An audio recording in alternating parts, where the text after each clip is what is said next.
Thank you very much. First of all, thank you very much for welcoming an English man and a Scottish woman to I'm really honoured. It's all right, there's some of us here already. Yeah, we're just ordinary people, and that's the exciting thing, really. I mean, I was at university when I became a Christian, and within a year or so, really was challenged and moved and inspired by God that this gospel that had changed my life, this Jesus that had changed my life, that could not only be for me. We've just been celebrating Easter, and if Jesus died for the sins of the world, if Jesus is who he claimed he is, then that has to be for the whole world. That had to have a claim on my life, not just bring blessing into my life. So I started asking Jesus, well, what do you want me to do? What difference can I make in the world? And as I began praying, I really began thinking about the people who didn't know about Jesus, and also about the areas, the physically poor areas, the physically challenged areas. I remember, I think it was the founder of Campus Crusade for Christ, something like that. He said, if you want to serve God, don't look for what everyone else is doing, because someone else can do that. Look for what no one else is doing, and get in there, because there you can make a difference. And so I started looking for where no one was working, where the biggest challenge was. And to my mind, that was the Muslim world. The biggest spiritual need was the Muslim world, the biggest material need was Africa. So I thought, okay, Muslim Africa has got to be a good place. And so I started praying for Muslim West Africa, and went away on a retreat. And during that retreat, God sowed into my heart that yes, he was going to call me, he was going to send me out. And that was back in 1983. And it then took 6 years. I went out a couple of short-term visits, which were really good, confirmed the call, really excited me. The first time I went out, fell in love with Burkina Faso, and said, yeah, Lord, I want to serve you here. And I went back to the UK, and God said, you're not ready yet. I had years of being prepared, being changed. And then the door opened, and God opened the way for me to go out to Burkina Faso. The first 3 years in Burkina Faso, worked with a team of national pastors, and we were doing evangelism in Muslim villages amongst the Mossi people. And our goal there was to plant a church in 3 days. We'd go into a village, we would preach the gospel, people would become Christians, we would leave a pastor, and the church would start. That was really exciting, but in my heart there was still a sense that this is not what I'm here for, because some of these guys, these pastors, can do the job better than I ever will be. And then we started going into the villages of the people called the Fulani, in an area half the size of Wales in the northeast of Burkina Faso, an area called Llanw with 200,000 people and not a single Christian. And so I started praying, God, send someone to Llanw to work amongst the Fulani Muslims. And one day God spoke to me on the bus and said, okay, I'll send someone. And put his finger on me. So I left Ouagadougou. Ouagadougou is the capital of Burkina Faso. Ouagadougou is it's a capital city. There's other missionaries, there's other white people, there's hotels, restaurants, there's all nice stuff there. And I moved to Gorongoron, where there's no running water, no electricity. There were no other missionaries, no other white people. I lived in a mud hut, and in those days, this is the days when, in the Stone Age, when we didn't have email and Skype and so on, it was communication with the UK was by letter, so it takes 2 or 3 weeks to get a letter, and then you reply another 2 or 3 weeks to get it back.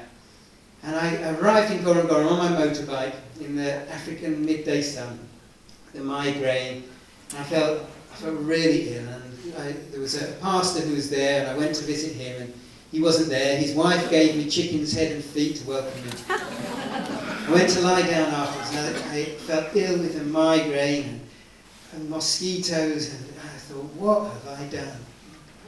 And at that moment I felt completely alone, completely in despair. And then I went back over the promises that God had given me, that if you go, I will go with you, and I will give you rest. I will be your partner in this. And at that moment, God's presence came down. And for the 2 months that followed, I lived in a sense of God's presence there. And that transformed that sense of desolation, of despair, into being the perfect place in the world to be, which is in the heart of God's will. On the edge of the desert, in the middle of the Muslim world. And if you forget everything else I'm going to say tonight, my challenge is to you guys, and there's a lot of young people here tonight, the world is wanting you to pursue, wealth, pleasure, comfort. But if we believe that Jesus died and rose again, and he is the Son of God, the Saviour of the world, we have something that the world needs. And that you are called to be world changers. And I want the Welsh-speaking world to know that it has a call and a commission from God to go out and bring life-transforming, life-changing power and grace to the ends of the world. Yes to Jerusalem and Judea, yes to Wales, yes to UK and Europe, but to the Muslim world, yes to the uttermost ends of the earth. So that's a short version.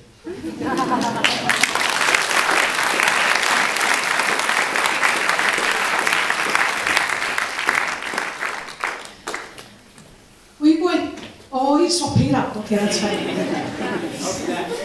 Okay then, well, that's quite a challenge to all of us, and I know that you know that we've been challenged so far this week, and that is pushing us even further.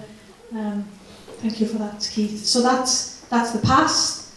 In 2008, 2009, I'm sorry, I was a little, yes. Oh, it's 2008 here. Well, that's wrong. I'm right. Oh, I knew I was right, see? Usually the man that forgets the anniversary, not the woman. Exactly. So we're both right. Okay, oh yeah. Except that one went wrong. But, Lynne, it's very nice to meet you also. We know that you are doing work at the moment, at this present time, with women that have become Christians in the community in Burkina Faso. And you have got some beautiful jewellery on display in the back. I take it it's for sale as well? It's for sale, so we can all have a look and buy the jewellery. But can you just talk a little bit about the work that you do, especially with women at the moment? I joined Keith 3 years ago in Burkina. I'm still in language learning because in order to learn Fulfulde, to learn the local language, I've had to learn French first because there's no English speakers where we are at all. So first kind of year and a half I've been learning French and now learning Fulfulde. And really now you're just getting to the level that I can go and sit with women and share faith and share Jesus in just a really simple way. But one of the things we noticed, when people come to faith in the north of Burkina, in a Muslim environment, they get persecuted terribly for their faith. It really costs them. It might cost them their family. We have a good friend, a Muslim friend in the very north of Burkina, and when he came to faith, he's the first Tamashek man in the north of Burkina, in that area, to come to faith in his village. And the first thing that happened was his in-laws came and they took away his wife and his children. And he said to him, if you don't give up this Christianity thing and come back to Islam, you'll never see your wife and children again. And he said, well, I love my wife and children and I want to have my wife and children back. But even if I don't get my wife and children back, I'm not leaving Jesus. And that's the kind of faith commitment we see. But when many people come to faith, one thing they lose is income because they get ostracised from their community.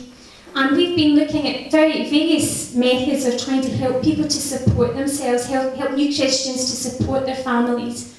And we've tried micro-enterprise, we've tried farming, we've tried rearing animals, we've tried market stalls. And one of the ways that we're also working is with a little group of women, 4 women, who are making jewellery and selling jewellery. And they sell it in Burkina, in Ouagadougou, but we also, when we come to churches, we give you the opportunity if you want to have a look, and if you see something you like, you can buy it, and all the profit goes to these women.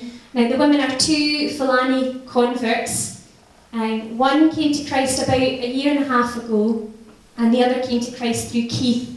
about 5 years ago, and 2 pastors' daughters that work amongst the Fulani. So as I say, every penny made goes back to the women that make the jewellery. So feel free to have a look. Yeah, thank you very much. Lynne,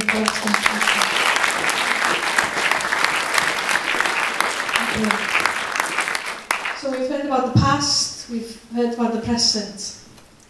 But before we go on to the future, I'll just share what happened just before you came home this last time. Keith and Lynne and Isla had 10 minutes to flee. They had to leave. Al-Qaeda came along and said that they wanted them out of the country. Nearly quarter of a century, chwarter canrif, a 10 munud I adael. Now then, what about the future? Well, I can't quite go on to the future because there's so much of the past yet, which forms a basis before we talk about the future. I mean, 25 years, we talked about me getting there. Working in the Muslim world, one of the things, excuse me, you have to excuse me if I kind of deviate a bit. We get a lot of rubbish in the press about Muslims, and most Muslims are like you and me. They're people who want to look after their family, want to live in peace, want to find God. And of course there's extremism, but most of the Muslim world, they're people who want to know God, want to know how to live for God, want to find forgiveness. And we found, we got there, there was no knowledge of the gospel of Jesus when we got there. And we spent years learning the language and seeking to understand the way people think and getting to know them and their life. And we've discovered that we have a lot of common ground with our Muslim friends. And I've been invited into mosques to preach and share the good news of Jesus. That Muslims, what they're looking for, Jesus is the way forward.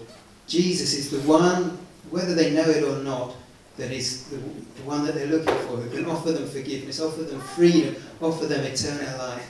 And the people who are seen coming to faith often begin their journey to faith in the Quran, where they read about Jesus, that he's the Messiah, that he ascended into heaven, that he's coming back, that he had the power of God. And it's from there that they've begun to hunger to know this Jesus more. Some have had dreams and visions. Some have received healings from pastors who've come and prayed with them. And it's been a long journey, and even now the church is just coming to birth, and the first 15 years we saw on average one believer a year become a Christian and join the church. We saw others become Christians and then fall away because of the persecution. After 15 years we had about 16 who were in the church. 5 years later, and we've got about 85. So things are still small, but it is growing.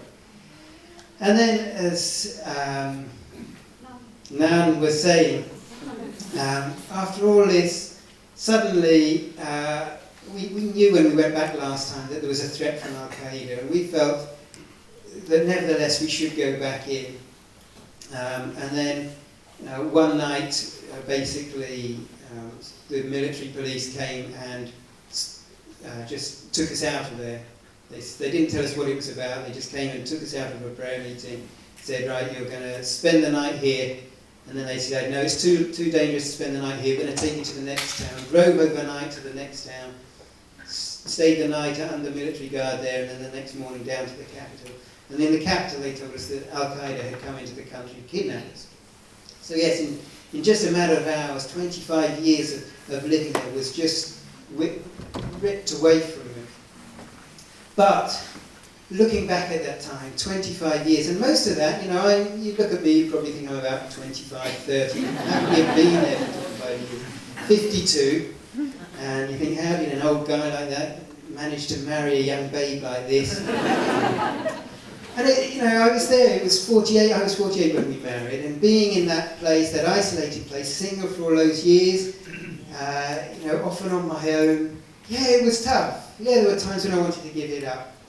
But today, after 25 years, I still say there's nothing like it. I wouldn't swap it for anything. There's nothing like being in the centre of God's will. And seeing now, after 25 years, taking a step back and seeing the church coming to birth, seeing families who are celebrating Jesus, seeing our favourite church in the world, which is a little group of Muslim converts meeting in a little hut.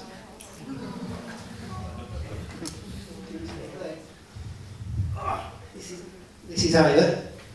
And so that's, God is faithful. And we can never outgive God. It's got to be worth it, There's no guarantee that, if we go and serve God that we will escape Al-Qaeda. If you look in the Bible, Peter, he was rescued from prison, and James was killed. All we know is we give our lives to follow Jesus because he's worth it. And we can't lose. Because even if we die, as Paul said, it's better actually that we die. But if God is willing, we'll stay here to serve him. And it's got to be worth it to see Christ's church come to birth. You want to go down? And you're going to wave to the people. Say hello. Say forful. Shy. So God is faithful. We've seen his provision, we've seen his hand, we've seen his blessing, and to be here today with you and with my wife, with my daughter, and to know that we're alive, to know that we're celebrating with you is good. And what is the future? We don't know.